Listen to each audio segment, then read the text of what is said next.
Good morning, everyone. I am Prajakta Joshi. Welcome you all in.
Good morning, everyone.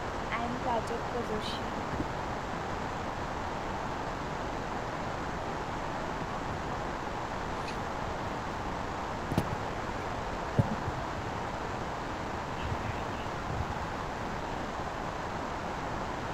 Good morning, everyone. I am Prajakta Joshi.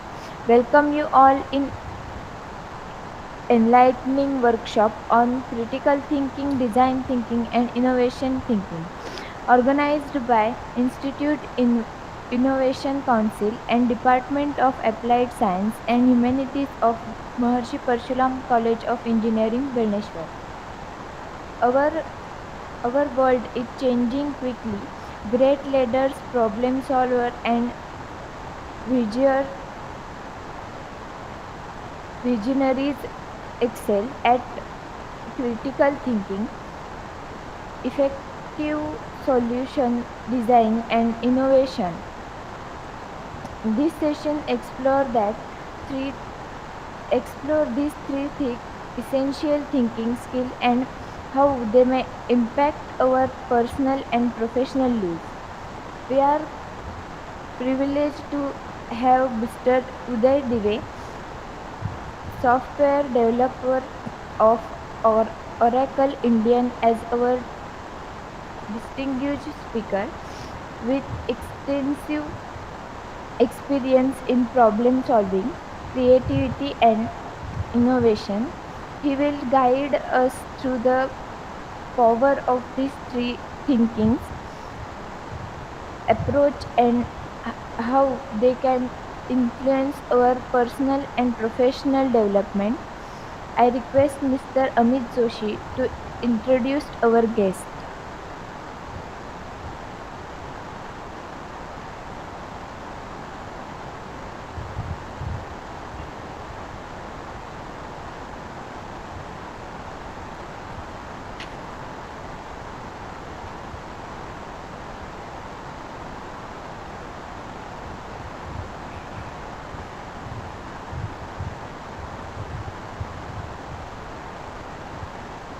Good morning, everyone. This is workshop is organized by Institute Innovation Council and Applied Science and Humanities Department. IIC organized different webinar workshop to promote entrepreneurship skill, innovation skills, and business development skill for the student. For today's workshop, we have Mr. Uday, Principal Consultant from Oracle India, to guide us today. He has completed Bachelor of Engineering in Information Technology in 2005 from Shivaji University, Kolhapur. His journey started with a reputed company Infosys, where he has worked on multiple projects spanning across the major countries including UK, France, UAE, Qatar, and Malaysia. He has worked in 12 different countries in the area of energy services, retail, telecommunication, and railroads. Now he is working as principal consultant in Oracle India for last 5 years, where he is handling cloud-based implementation project.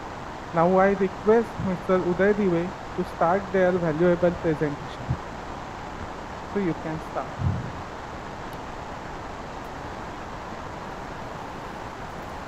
Yeah.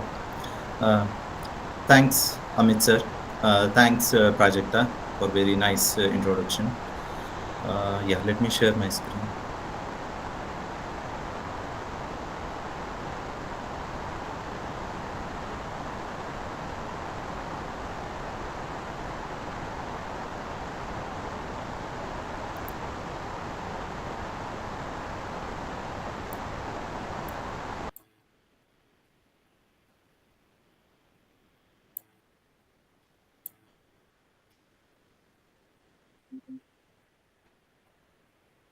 Yeah, I have shared my screen. Is it visible? Yes, sir, it is visible. Okay. Yeah, good. So let me just start slideshow.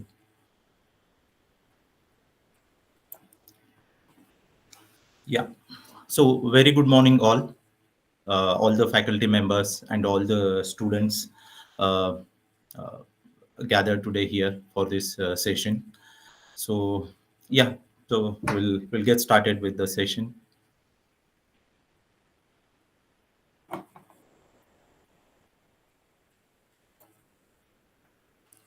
Okay. So, like you all are from the engineering profession. So, like, what is this engineering profession? Okay. So, if you look at it, like, engineering profession is not only about technology per se. Okay. It's more importantly about creating a social value. Okay. By providing solutions to unmet design challenges using the design thinking approach. Okay. So engineers, we are the problem solvers. Okay. And always we have to associate it with society. We have to create a value for a society. Okay. So keeping this in mind, we'll get started. Yeah. So this is the first slide. So here you can see the title is the truck that couldn't. So here you can see there is one truck that is it basically it was trying to just pass underneath the bridge, and because of the height issue the bridge was not that tall, so it got stuck there. Okay. And like it tried to go forward, it tried to reverse, but it couldn't. It got firmly stuck underneath the bridge. Okay. Now, because of this, what happened in US? It was this story is some few recent years back. Uh, a massive pileup of vehicles happened. There was a huge traffic jam occurred there, and then all the emergency personals, then municipality, civil engineers, everybody gathered here, and they all started thinking like what could be done so that we can just dislodge this vehicle, this truck from this bridge, and we can just remove the traffic congestion. So everybody started thinking, everybody was saying, I mean everybody as per their expertise, they were saying okay, we'll just try to dismantle the truck parts. Then civil engineers were suggesting okay, we'll try to chip away some parts of the bridge. But all these options whatever they were discussing, uh, those were going to take a lot of time. Okay. And it happened like there was a boy who was passing by, and he just saw this and he just told them, why don't you just let the air out of the tires? And to everybody's amusement, everybody like got amused, and they immediately tried that option. They just let the air out of all the tires of this truck, and amusingly the truck could move. The truck could move from this bridge, and yeah, the problem at the hand was solved. Now, if you look at this particular this one, what this story symbolizes is, I mean, in our real world, like there are so many problems we face, and there are some very simple solutions, but it's very hard to spot by those solutions. And what this boy did is he just gave an optimal answer to this particular problem. Okay. And the solution was very simple, it worked. The truck moved easily out of this bridge, and only damage it had is the initial damage when it was trying to just move out forcefully. Okay. So next, I'm moving to next slide. Now here, as you can see, there is a glass. Most of you may be aware. This is a Google Glass, and like this, I mean, all of you are also aware that Google is very successful company. I mean, it needs no introduction. But in 2013, they launched this particular product. Okay, it is called as Google Glass, and what it was like a I mean, it's a wearable computer, basically. Wearable computer. You can use it as a computer or a smartphone device because it had, uh, they had developed in a such a way where it used to display based on the user's field of vision. Users were able to access the internet, then Google Map, then other applications also. They can record the videos, then they can take the click the photos, record videos, and also listen to music. But it happened that this product did not work. I think many of you may be aware that Google Glass failed to pick up. Okay, now what were the reasons why it did not? I mean, it was from such a successful company, but this particular product failed. Okay, so what was the reasons why this particular product failed? So we'll try to understand. So the first thing is it was designed poorly. Okay, they never they never kept in mind the end user in mind. Okay, so they were just trying to solve a technological problem. They were trying to create some tech savvy gadget. So that was their motto from since the beginning, and that was the main reason. Then it was a poor design because like there was no need as such for the users of this particular device, so it was designed poorly. Then the main concern was the privacy concern. Like if you are wearing this device, you could record videos, you could take click the pictures without other people's consent, even they even knowing that you are recording the videos or clicking pictures. So that was the big thing. So privacy concerns were there, quality was not correct. It was taking audio commands, and audio commands language issues were always there for non-native speakers. Then it was bulky, it was uncomfortable, and then it used, it was battery operated, so it used to get heated also. So like it was like your head is if you are using this, then your head will also start getting heated. Everybody wants to cool their head, but this product was trying to heat up the head. Okay, then it had low battery life. Then it was high price. Now here economically also they kept it was something like $1,500 they were selling, so it was at a very high cost. It was not at all affordable. So like they neglected to define and validate with users, and they were not sure what problems they are exactly solving. They just wanted to create something like a tech savvy gadget, and what they thought is we'll create hype, we'll create a lot of hype around this, and it will sell through in the market. But it never sell through in the market. It happened that they launched it in 2013 for the first time. It was around till 2015, then they stopped it. Then again in 2019 they relaunched it, adding some features, some enhancements. But again it failed to pick up, and I think in some couple of a few years back, around 2022, they completely stopped this particular product. Okay, then we'll just go through this quote by famous researcher and philosopher Don Norman. So he was the American researcher, and he had contributed to immensely towards the design thinking approach. So he also coined the user experience word. So what he is saying is we must design for for the way people behave, not for how we would wish them to behave. So like here you can get to know, like we always have to keep our like end user in mind.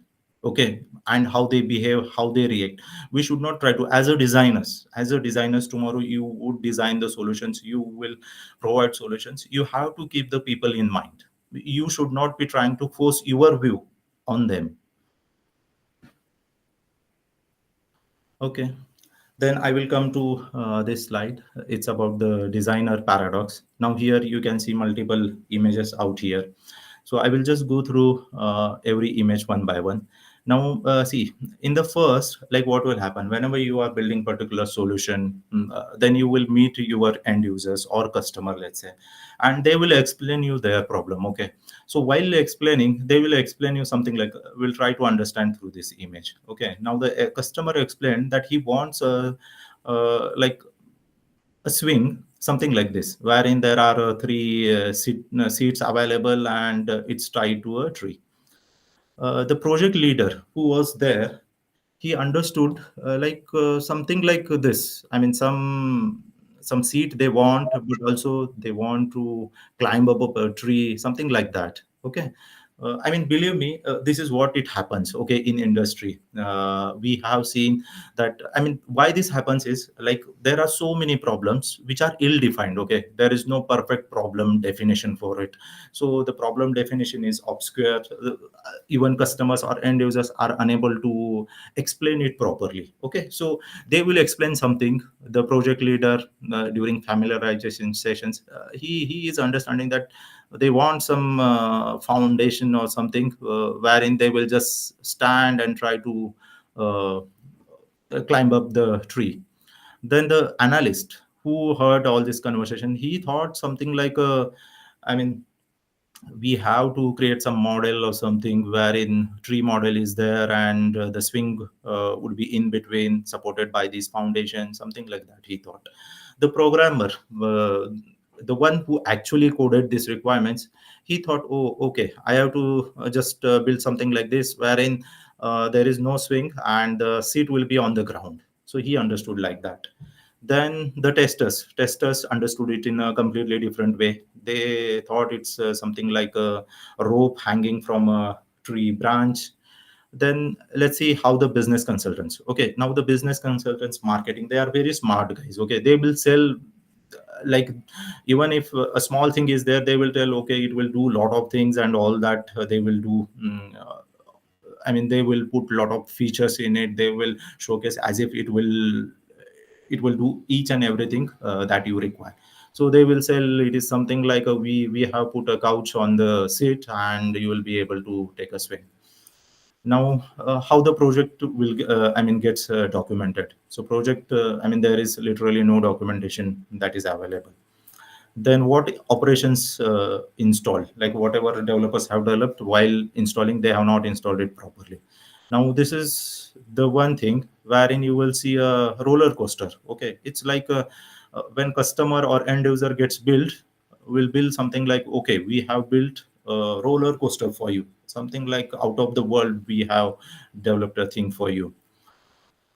Now again, how the project will get supported, it's something like there is nothing that's there. The marketing uh, team, they will just like they will advertise it as we have built something like it will, I mean, there is no tree, it's in the air.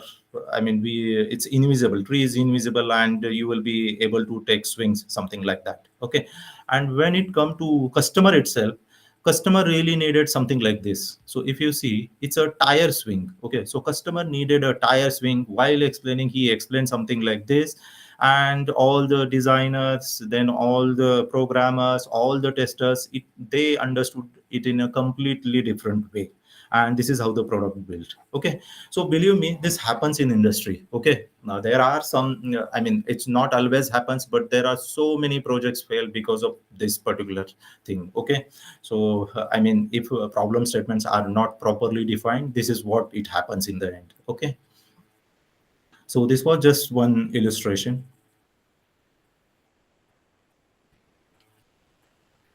Now here we'll go through the different ways of thinking. Now, the first one is a problem based. Now problem based is what? Like it is defined. I mean, it is best for well defined problems. So here focus is on obstacles. Now here you will reward the solution skills. It's often linear. It will follow the sequential steps. It is technology centered again, and it is learned by engineers. So see, but what engineers basically do is they are very good at, if problem is defined properly, if everything, every all the aspects are known, then they are very good at solving the problem. Okay, so this is about problem based. But the real challenge comes because the real world challenge, like real world challenges or problems are not well defined. Okay, they are complex, they are ill defined problems. Okay, so here we have to use the design thinking approach. Now here focus is on outcomes, then rewards the creativity, and it's often non-linear. It never, I mean, the steps followed here are never sequential. It goes non-linear in a iterative mode, and it is always user centered. So user is at the center of this particular framework, and it's mainly learned by the designers, and engineers should also learn these skills. Okay, now I have one brain teaser just to, I mean, uh, just like a critical thinking example.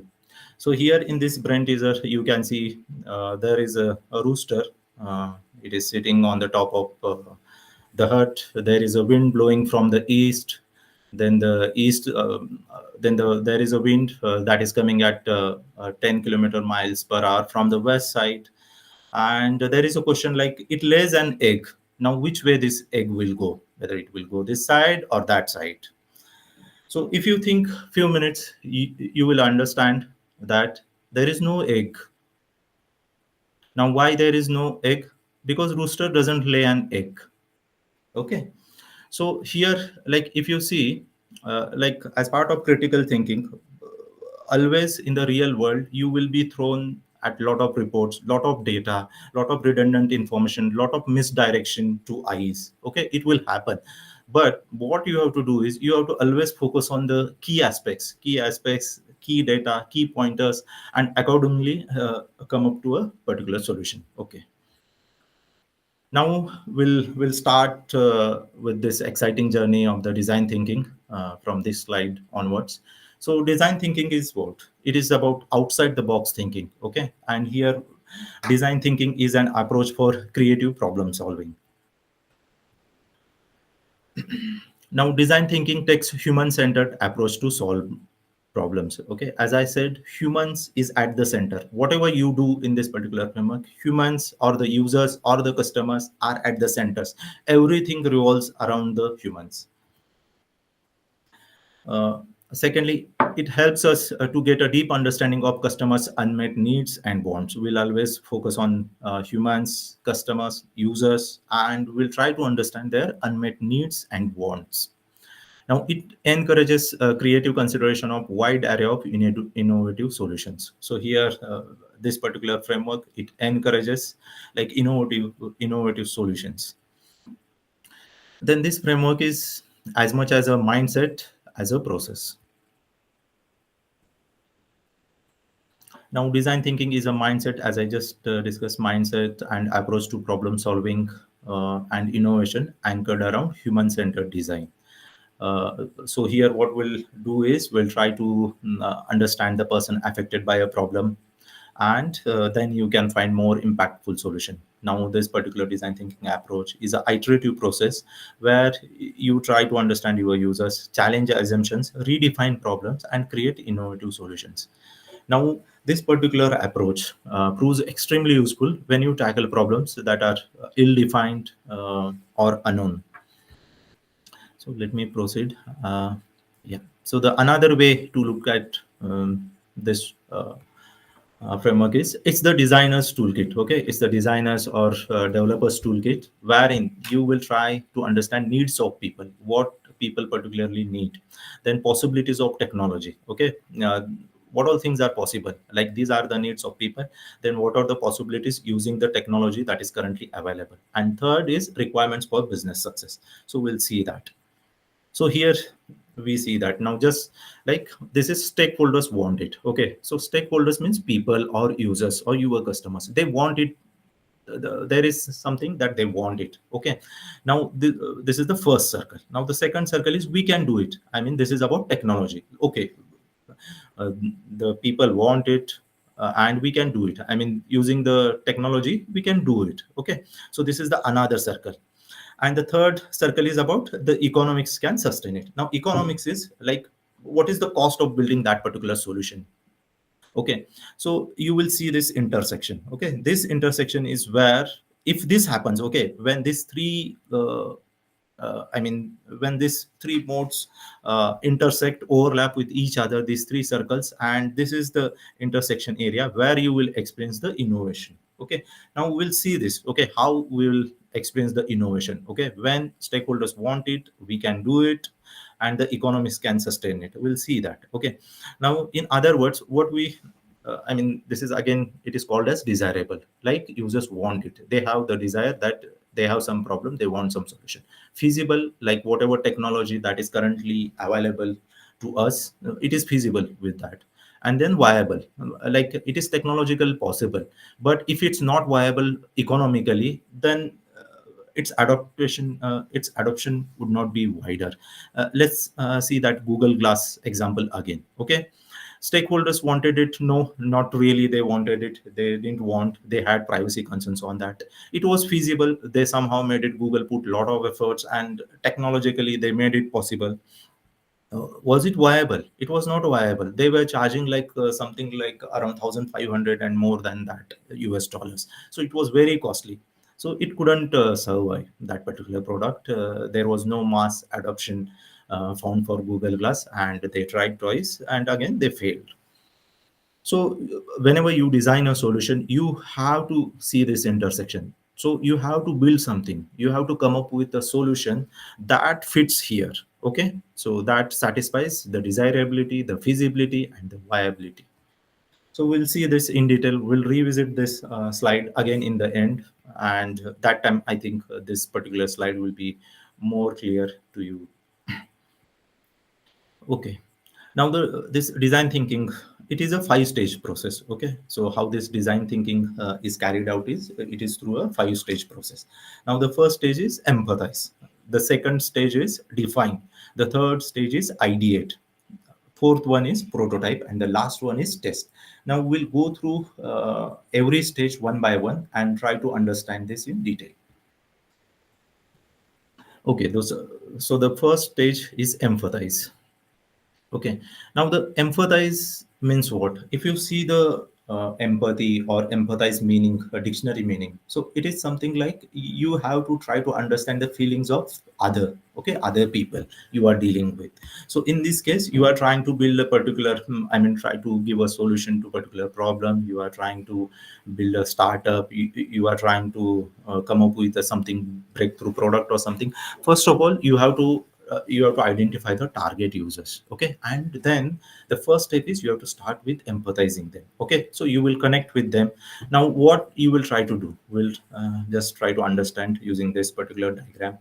So as part of empathy, first of all, you have to go and you have to see their world. Okay, for the users for whom you are going to try to solve some problem, then appreciate them as human beings. Okay, whatever they are doing, don't judge them, just appreciate them the way they are doing it. Okay, understand their feelings. Okay, so if you have to understand their feelings, then you have to be very careful, because they would not tell you the feelings. You have to be very careful, you have to understand their body language, how they are behaving, how they are reacting. Then communicate your understanding. Then you have to question also them, you have to put some questions, you have to put your understanding to them, then carefully observe what are their responses, how they are behaving to those particular questions. So you have to just note all this down. Okay, so this is the first stage, wherein you will go and you will enter the as the saying, there is a saying, enter into the other shoes. So you will enter into the user's shoes, and you will try to just experience what is their feeling, what is their understanding, what is their issue.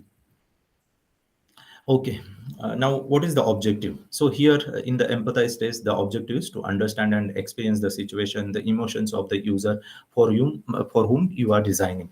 Now in the observe phase, like as I just said, what we are going to do is we will just view users, their behavior in context of their lives. Okay, so we have to carefully observe like their behavior, how they are behaving, how they are, in their natural environment. Okay, in their natural environment, how they are behaving, how they are reacting to different situations, what is their exact problem. So you have to just observe, okay, in this particular part. And just pass, don't judge, don't pass your judgments. Okay, then second is engage. Now engage is like as the meaning, interact with them. Okay, you just have some conversations, formal, informal conversations. Then sometimes you conduct interviews also. You ask some questions, put why, how, what are you doing, what is your problem, what are the issues you are facing. So you can ask the questions also. And the third one is important is immerse. Now immerse is experience what user are experiencing. Okay, you have to experience their problems. Okay, if you are not experiencing what they are actually experiencing, then it may be difficult for you to arrive at a correct problem definition or problem statement. Okay, so it's like, as they say, step into their shoes. Now after you empathize, okay, so as part of empathize, you will know what are their what are their experiences, what are their needs and wants. You will understand. Okay, in the define stage, what you will do is, after you have empathized with the user, you know what is their problem. Okay, you will have some idea. In the define stage, you have to try and come up with a problem statement using that whatever the interactions and conversations you had with user. Okay, so in the define stage, what you can do is, you can just try to plot something like empathy mapping. You can do here. You can try to put like what users said during your interactions, what they did, how they are doing their day-to-day activities, where they are facing current problems, what are their thoughts, what is their mindset, and what are their feeling, and what are their emotions. So you can try to just jot down all the whatever your observations here. You can plot this empathy mapping diagram. Now, once that is done, then you have to arrive at the point of view. Okay, point of view is nothing but the problem statement. Okay, so the problem statement, it has to be meaningful and it has to be actionable. Okay, actionable problem statement, which is again, this will help you to ideate in a goal oriented manner in the next stage. So as part of define, what you will do is, you will try to define the right design challenge and reframing design challenge into an actionable problem statement. So here you will define the problem as well as you will come up with the problem statement, which in subsequent slides you will try to solve. And if you see, so in the first stage, right, empathize stage, what you have to do is, you can go wider. Okay, you be open, you go with open minded, and you go yeah, you go divergent. Okay, you just keep open minded, you ask a lot of questions, you observe them carefully, you experience them. Okay, but when it comes to define stage, right, you have to narrow down the problems. Okay, so this is called a divergence. Okay, you have to take the divergence here. You have to arrive at a problem statement here. Okay, now then third stage. Now third stage is very interesting stage of this framework, ideate. So ideate is what, like, it is about generating ideas. Okay, now you know the user's problem, you have come arrive at a problem statement also. Now you will start discussing on the ideas, how you will try to solve that particular problem. Okay, so here the main thing here is, you have to work in a team, you have to gather, and you have to start the brainstorming sessions. Okay, you everybody has to contribute, everybody has to come up with their own ideas. And it should be a free thinking, unrestrained free thinking. You will generate as many ideas as possible. They may be rational, they may be irrational, they may be wild, but no matter, you have to come up with all the ideas, you have to note down all the ideas, and just don't have any assumptions. Okay, you don't come up with any assumptions. Without any assumptions, you just come up with whatever ideas that you can come up. Uh, then ideas that potentially inspire newer ideas, better ideas. You will have certain ideas. Okay, so based on these ideas, again you will get something new, better idea. So that also you have to come up and you have to note down. Okay, then you will brainstorm. Then team can once this you have all the ideas, then you can start filtering and narrow down into the best, most practical, most suitable, most innovative ideas from these ideas. Okay, now these are the four categories. Okay, so here like this is one of the way wherein what you can do is, whatever ideas that you will discuss, you can try to categorize them. Now the idea can be a most rational, most straightforward one, most delightful if implemented. The end user, the customer would be delighted seeing the solution. The darling, it's something like if they implement, they would love it. And long shot is something like it's a very wild idea, chances of failure are more, but if implemented, it will fly like a rocket. Okay, so you can try to jot down all the ideas into these four categories, and you can just order them also, like the most relevant ones at the top and most irrelevant at the bottom of these four categories. So once that is done, okay, now then comes the prototype. Okay, now uh, before prototype, now you have the ideas, you have sorted the ideas, you know which are the most important ideas that you want to implement. Then comes the prototype stage. Now, what prototype is?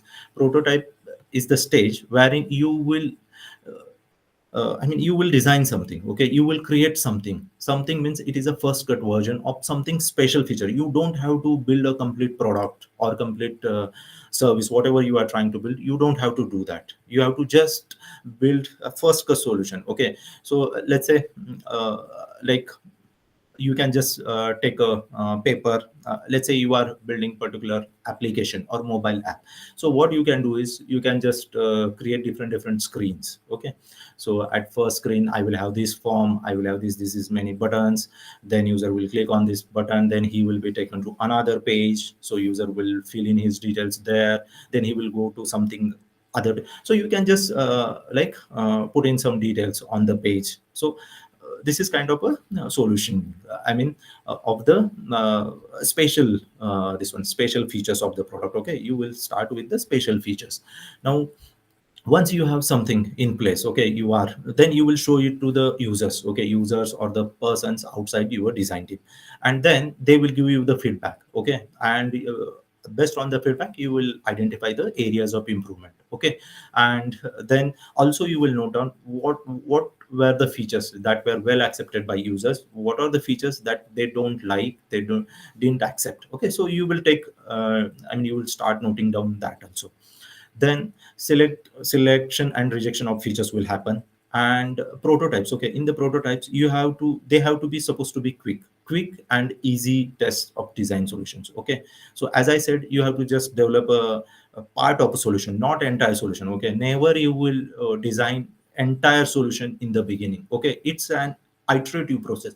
When you will design something, some small part, let's say you are designing like a web app itself. So you will design the first part itself, first page, you will go and show it to user. You will get their inputs. If they are happy, it's well and good. If they are giving you some suggestions, you will immediately review that, you will incorporate that, and then you will enhance it, and then you will go to the second feature. So something like that. It is a step by step iterative process. Now here we'll try to understand the types of prototyping. Now, one approach is low fidelity prototyping. So low fidelity is nothing but you will try to use the means which are easily available. Something like basic models. Okay, you will try to create basic models. Then the second is constructed using materials not intended for the finished article, something like wood and paper. So examples of low fidelity prototype, meaning storyboarding, sketching. So something like, as I said, you will take a notebook, you will draw the different diagrams, and what all, how is the exact process. You will try to draw the process diagram on the paper, piece of paper, or you will try to do a storyboarding wherein screen by screen you will just show the transitions, okay, on the piece of paper. Or you will just take a cardboard. You would have seen the cardboard models, right? So you can create a cardboard models also, and you can show it to users. So it's a basic models, okay? You will not basic models, and you will just go to user and take their feedback, okay? Now, the advantages of this method is it's quick and inexpensive, okay? As you see, I mean, if you are drawing something on the piece of paper or using cardboards to design, it's inexpensive, and you can easily rework on it, okay? And there is not much cost involved here, okay? And it's possible to make instant changes also. So we'll see some examples. See, uh, like in this image, you can see people, they are just trying to um, prototype something. Here they are trying to just design something. Here you can see the cardboards, they are trying to come up with some design. So here you can sit in a team and you can try to do this. So this is called as low fidelity prototype. The another one is something like this. See, there is person who has taken the piece of paper and trying to draw the forms, different forms. You can see here is one form, here is another form. Just change it. Yeah, here is one form, here is another form. So this is called as low fidelity prototyping, wherein you will use the basic means to demonstrate the product features. Now comes the high fidelity prototyping. Okay, now now technology advancement have been such, like we have the 3D modeling available. We have so many softwares wherein using that you can create a 3D model also, so you can make use of that. Okay, so if you are using some technology means to develop a model, then that is called as high fidelity prototyping. So here we'll just go through it. So prototypes that look closer to the finished product. Okay, then you can use 3D printing technology also for this to create your solution. Then examples of high fidelity prototypes are 3D plastic model with movable parts, and early version of software system developed using design programs. Okay, so here, see here there is one designer. He has developed okay, on the computer. Now using the 3D printing technology, he is also just printing that particular feature. Okay, and this is how he is holding that. So this also you can do, but here it's a bit expensive. It takes a bit more time, but yeah, users will get a real application experience here. Yeah. So what are this high fidelity model or hi-fi? It is called also called as hi-fi prototyping. So advantages of hi-fi is engaging because stakeholders will instantly see their vision getting into realization, getting into reality, and they will be able to judge. They will be able to say whether it meets their expectation, wants, and needs. The closer the prototype, the more would be the confidence design team will have in the further designing and completing the product. So this is yeah, this we saw. This is also called as hi-fi model prototyping, and the earlier one, low fidelity, it is also called as low-fi prototyping.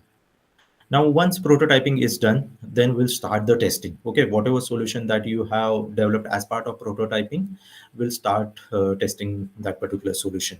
Okay, now in the testing phase, what we'll try to do is we'll try to test that solution. Okay, so now the test is last stage. Here we'll do the testing. Now the final product designed on the basis of the observation given by the users during the prototype stage. So in the test stage, also the product goes through quite few changes, and team continuously refines it to make a product more suitable for the users. Now here, like as and when you are developing in parts, users will test it. Okay, immediately they will give you feedback. Okay, if there are any issues, you will go back to prototyping. There you will just enhance it, and again users will test it. So it's kind of iterative process that you will follow. Okay. Now see, this is the iterative process. Now here just now we saw all the five phases, like empathize, starting with define, ideation, then prototyping and test. Now what happens is in the testing phase, users will test it. Immediately they will give you feedback. Okay, there is some problem. Now you will go in the prototype, you will again try to just work on that particular solution, and you will again pass it to users post testing. Again they will test it. If they are not satisfied, then again you will come back to prototyping. Let's say there is some issue with prototyping, I mean there is some problem with the idea itself, then you will again go back to ideation phase. Okay, then you will rework on the idea and you will come up with a better idea. Then again you will start the prototyping, then again testing. So it's kind of a iterative process. It's not at all sequential process. Okay, you have to understand that.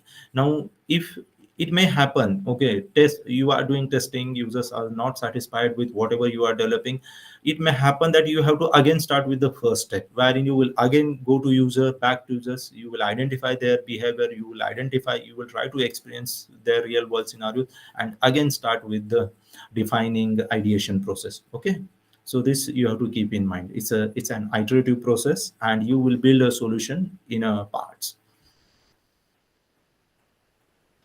Okay, now let me just go to solutions. I mean, we'll try to just see a couple of examples of this design thinking, really good examples. So the first one is like design challenge, saving lives in rural areas of developing countries. Now here you can see this is called as incubator. Okay, infant incubator. Now what used to happen is, it seems like there are some statistics available by World Health Organization. What they were saying is, like, there are around 2 crores of babies are getting born prematurely. Okay, so if they are getting born prematurely, then they will need some controlled environment. They need to be put in a controlled environment. So basically, this incubator, right, infant incubator, it offers that controlled environment where you can control the temperature, you can control the humidity. Okay, and it's and they will be able to survive, and also they will be able to survive well. They will become healthy after they grow. Okay, so but like, they were not facing this in development countries. Okay, development countries, like, if you see the developed countries, so their hospitals are nearby. And even the vehicles transportation facilities are really good, so they were not facing these issues. But when they observed in developing countries, okay, developing countries, let's say African countries, Nepal, even in India, in some parts of the India, what they observed is, I mean, they are a little bit backward, rural areas, hospitals are not nearby, and they need some solution for this one. Okay, so and this infant incubator, right, it's the device, if you see, it costs, I think, around 25,000 USD. Okay, so it will be more than 20 lakhs or something. So it's not viable also, like, having it in rural areas, and uh, I mean, putting it in every hospital, etc. So they wanted to come up with some solution, okay, wherein they can give, I mean, they wanted to come up with a cost effective solution. Okay, so what these designers did is, they, I think, they did their studies in Nepal. And they went there, they just saw like how the babies, they are trying to keep them warm, etc. They understood the environment, and then they come up with this particular solution. Okay, so this is the handy infant incubator. Okay, it's a very I mean, cost effective solution. So it is a wax based. Okay, and it's like a, once it is charged, it's a chargeable. If you charge it, the charging stays this particular warm for 6 to 7 hours, and it just costs $25. Okay, so $25 is just 1% of the standard infant incubator device. Okay, so it was economically viable, and with use of this, they were able to save millions of babies. So this was a breakthrough innovation that they did through a design thinking approach. Now, the another example that we'll see is this one from the Africa. So there were like NGOs. So they had installed couple of hand pumps, bore wells, but people were not using. These people were not using because those hand pumps were very far from their location. Okay, and what they used to do is, they used to just carry the water in the containers or buckets, and they have to fetch that water from a very long distance. Okay, so somehow they were not using these bore wells, etc.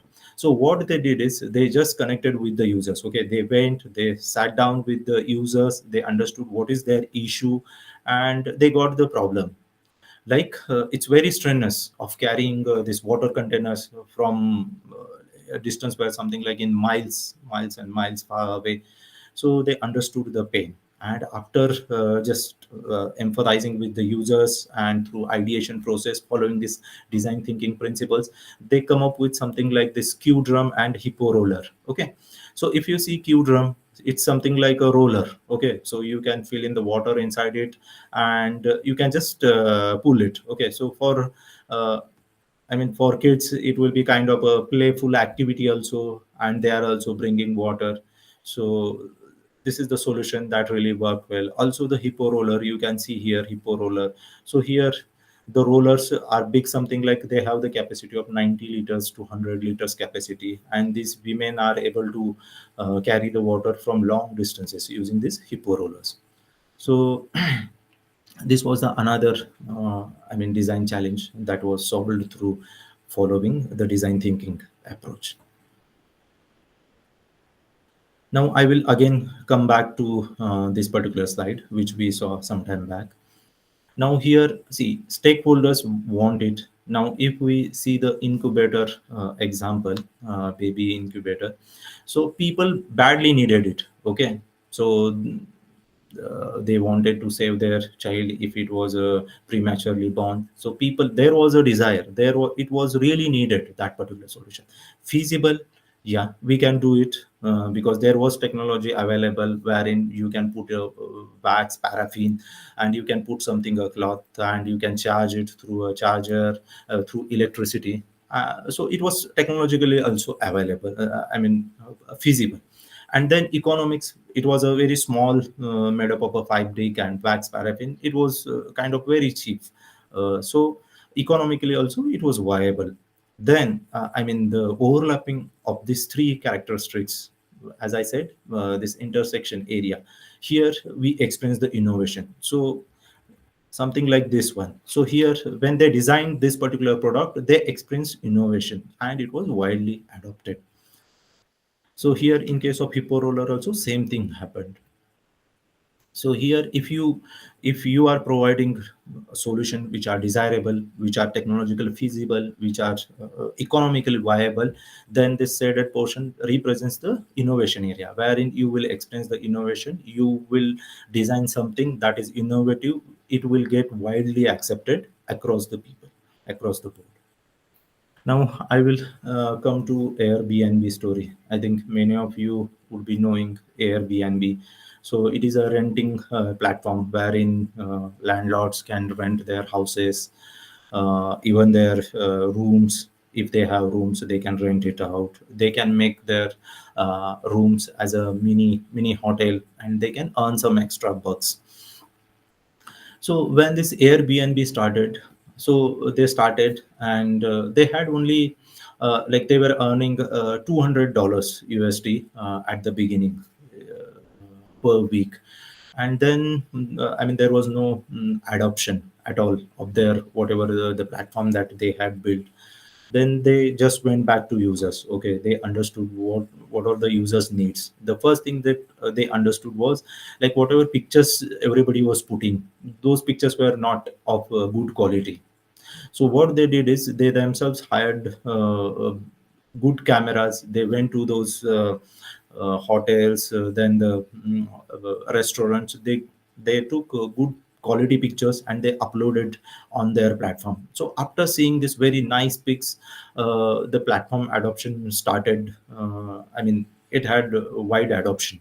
Basically, also they traveled across the globe to understand the users need, the travelers need, and accordingly they added those features in their product. And now if you see Airbnb, it started with just 200. It's a now multi-billion company, and it's growing. It's available, I think, more than 120 countries. So it has a wider adoption, and user experience is also really good. So this is how you improve upon your product. Now I will come to one more example. This is about Oracle Redwood design. So in Oracle, uh, as you may be aware, Oracle is a technology company. It's a database. It's a cloud company. So it has, a lot of products available under its kitty. Now, currently, I am working into a Oracle Fusion. It's nothing but Oracle's ERP suite of products. So you may be knowing the ERP. ERP is nothing but enterprise resource planning. So basically, uh, it's a software system or information system wherein businesses will adopt it and they will implement their business processes, their core day-to-day business activities into this application. Okay. So, like what happened recently, Oracle has come up with the Redwood design. Earlier, we were using the old look and feel, okay, look and feel and old technology. But now, recently, Oracle has come up with the Redwood design. So here, what we are doing is we are redesigning all our applications. Okay, now this ERP applications, right? ERP application is very huge application. So they have so many models, so many functionalities it is implemented. So all that functionalities we are replacing using this redwood design. Now what is this redwood design? It gives the intuitive, it gives the like lot of features, AI features are also there in this one. So we are redesigning as per the changing customers needs. Okay, now the customer wants some AI features inbuilt, then they want a lot of the page rendering speed should be very less. So all these features we are able to provide using this redwood design. So like see oracle we conducted extensive customer research to gain comprehensive view of users needs and pain points, and then we come up with this particular redwood design. Now one feature is I can just describe here is, let's say this is the page. Okay, so this page here you can see it is displayed on a big screen, okay, laptop or your desktop. Okay, the same page, this is how it will look when you open it on a tablet. Okay, so tablet it will look something like this, and when you open it on a mobile, it will automatically adjust itself and it will be something like this. And you have to just scroll down if you see more details. Now if you see the old websites, okay, if you there are so many websites, if you open them on a mobile browser, the user experience is not good, it's not fitting into that whatever screen that is available on the tablet or the mobile phone. So you have to scroll to right, or you have to zoom in, zoom out. So user experience is not good. So at oracle we have come up with this redwood design recently, and we are redesigning all our erp system uh, applications using this technology. So this is again based on the users. Okay, so user needed something which is very intuitive, which is having AI features inbuilt into it, which is very, click through rate is very less, then speed, page deploying speed is really good, it's highly customizable pages. Now here I will show one more. See, this is the page. This is from the procurement area page, wherein we have just embedded a AI agent here. So what it will do is this is self-service procurement page. Now this particular page, it will be used by the procurement department. Okay, every organization will have the procurement department to procure the goods whatever they need for their daily business, day-to-day activities.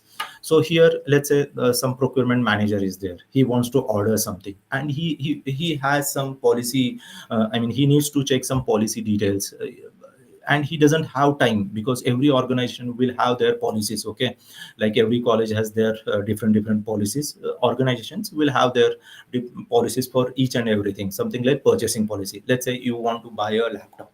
Now they will have a policy, like you can buy a laptop of a price in the price range of 30,000 to 1 lakh. You should not buy a laptop which is of a greater than 1 lakh price.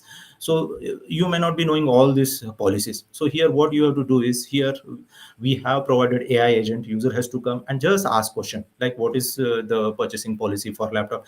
It will instantly go through all the documents, all your organization documents, and it will give you the answers, ready-made answers. Okay, so this is the AI feature that we are just incorporating. Yeah.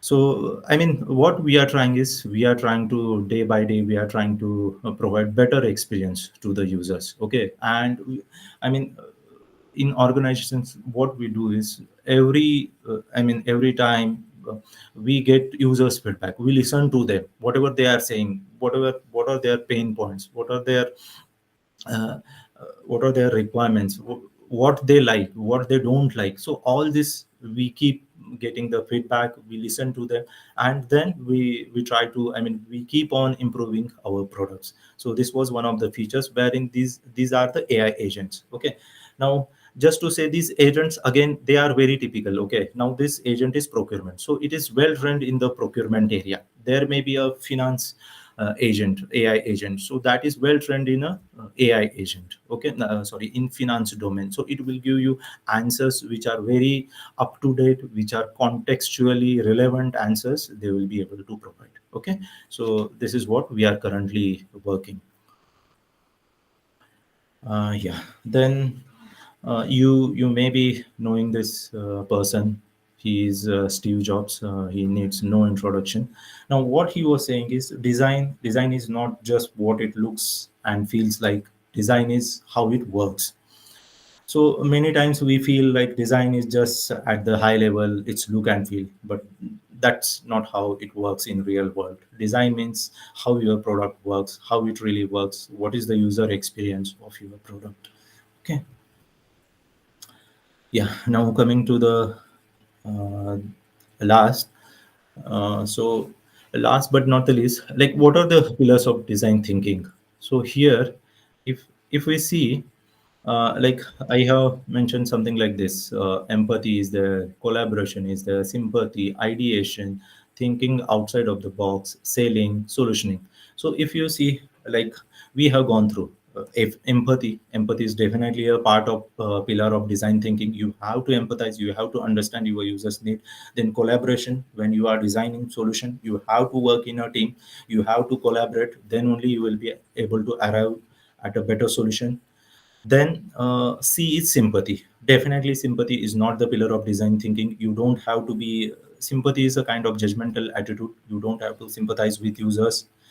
Rather, you have to empathize with them. Okay. Then ideation, definitely it's part of the design thinking process. Then thinking outside the box. Then comes the selling. Now earlier frameworks had selling in mind. Always they were thinking, okay, selling, we have to, I mean, whatever you are designing will keep selling. I mean, it, it needs to be sold in the market. But like this design thinking approach, their selling is not at all in the picture. If you design your product using all the design thinking principles, selling will automatically follow. If it is empathetic, if it is economically viable, if it's technologically feasible, definitely selling will happen, selling will follow. So you don't have to pursue selling in the beginning. And solutioning also, you don't have to give focus on the solutioning. Definitely solutioning is part of design thinking, but it's not a pillar. Okay. Now I this is one quote by Dale Carnegie. So when dealing with people, always remember you are dealing with creatures of not. I mean, you are not dealing with creatures of logic, but creatures of emotion. So humans, like as we know, they are driven by emotions. They are not. Everybody is not driven by the logic. So we have to always keep that in mind. Now, just I would like to end on a lighter note. So this is one brain teaser, wherein you can see a black room, wherein you have one match, then one candle, one oil lamp, and one gas stove. So the question here is like, which one would you light first? So the answer would be is the matchstick. Okay, yeah, yeah. Thank you.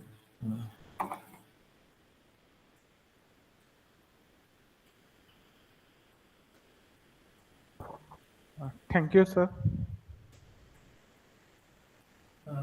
Yeah. So yeah, I am done with my presentation now, sir. So if we have any questions, yeah, we can go through them.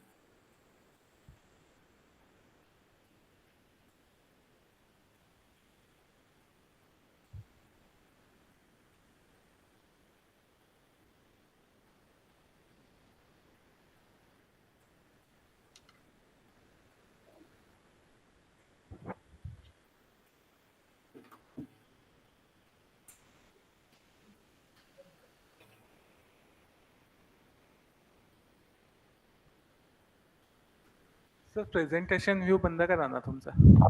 Okay.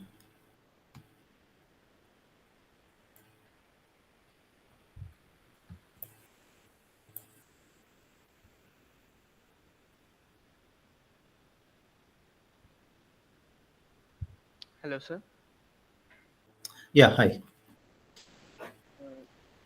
So, how are critical thinking and design thinking valued in today's job market, especially in top IT companies?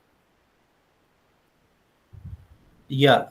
I mean, yeah, those are really important skills. Okay. Because as I said, right, you need to able to think critically. Okay, and you have to apply design thinking principles. Okay. Now, why it's important? Because see, if you are following these principles, right, you will be you will be able to understand your customers, okay, your clients in a much better way. Okay, because see what, like our human nature is something like, see we have solution for everything. Okay, we are such like, and being engineers, right? If I am giving you a problem, you will have a lot of solutions in your mind. Okay, but you you should not be going across giving solutions. Okay, first of all you have to understand your customers, what is their pain points. You have to have the I mean sessions with them. You have to try to observe their experiences closely. Okay, and then come up with a solution. Now sometimes what happens, I will tell you. Okay, in the industry, right, customers will not have time. Okay, they will give you a lot of documentation. Okay, lot of documentation you will be provided. You will be provided with reports also. So and they will tell, okay, you go through this and these are my some of the pain points, and you come up with problem statement. So you need critical thinking. Okay, you have to go through a lot of information. There would be a lot of unnecessary redundant information. So using critical thinking, you have to come up with the key points, what is the user issues, etc. You have to articulate well. So if you are using these techniques, right, your articulation will be much better. Okay, and then if you are coming at a right problem statement, then success rate is more. Okay. Thank you. Can you suggest some real world projects we can work on to build our critical thinking and innovation skills? And what kind of projects should students work on to build strong portfolio?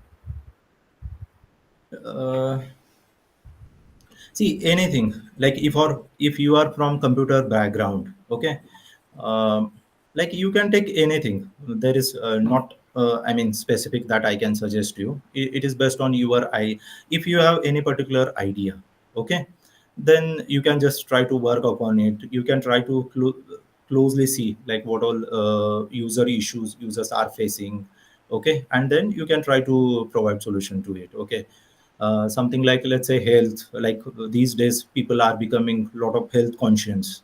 Okay, so a lot of issues are happening. So let's say I'm just giving you one idea. Okay, but you have to work on your idea. Let's say like they want to track everything. Okay, like daily schedule. Okay, it's a personality development or something like app you can come up with, wherein you are tracking like how many hours you are studying, how many hours you are spending on the physical exercise, uh, how many hours you are spending on studies.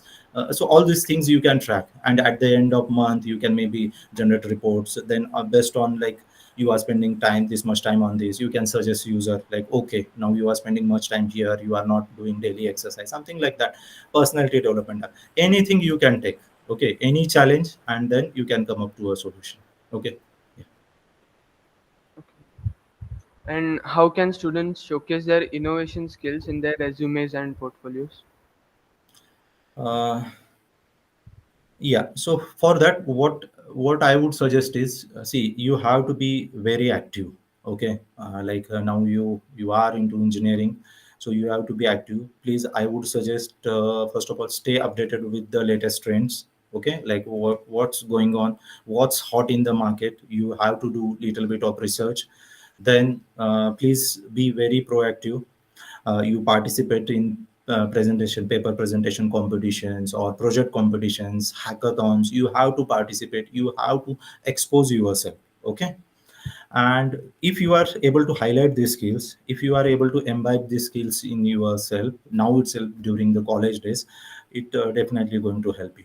Okay, and yeah, communication is main part. Okay, also you have to be articulate, your communication should be good.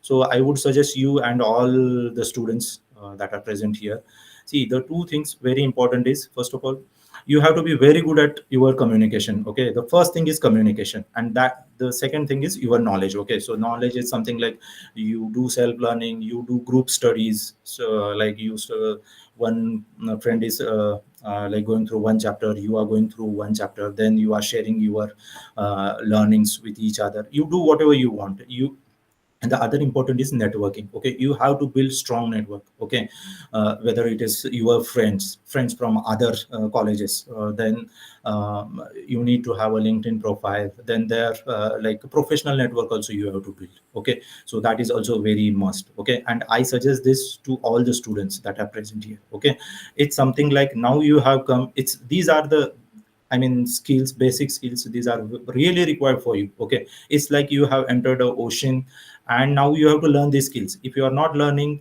definitely somebody will eat you or you will drown.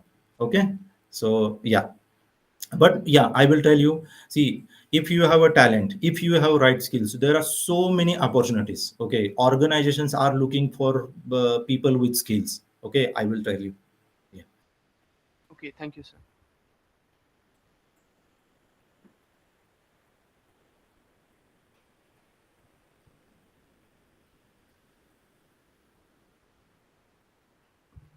So no further questions, sir. So we will end this session with a vote of thanks.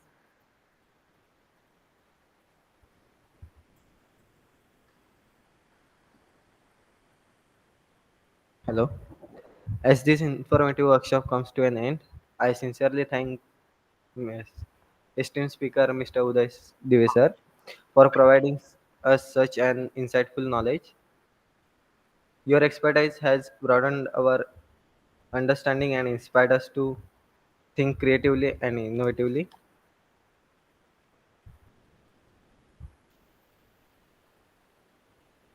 And and a special thanks to our organizing team for ensuring a smooth and successful event. And of course, big thanks to our audience.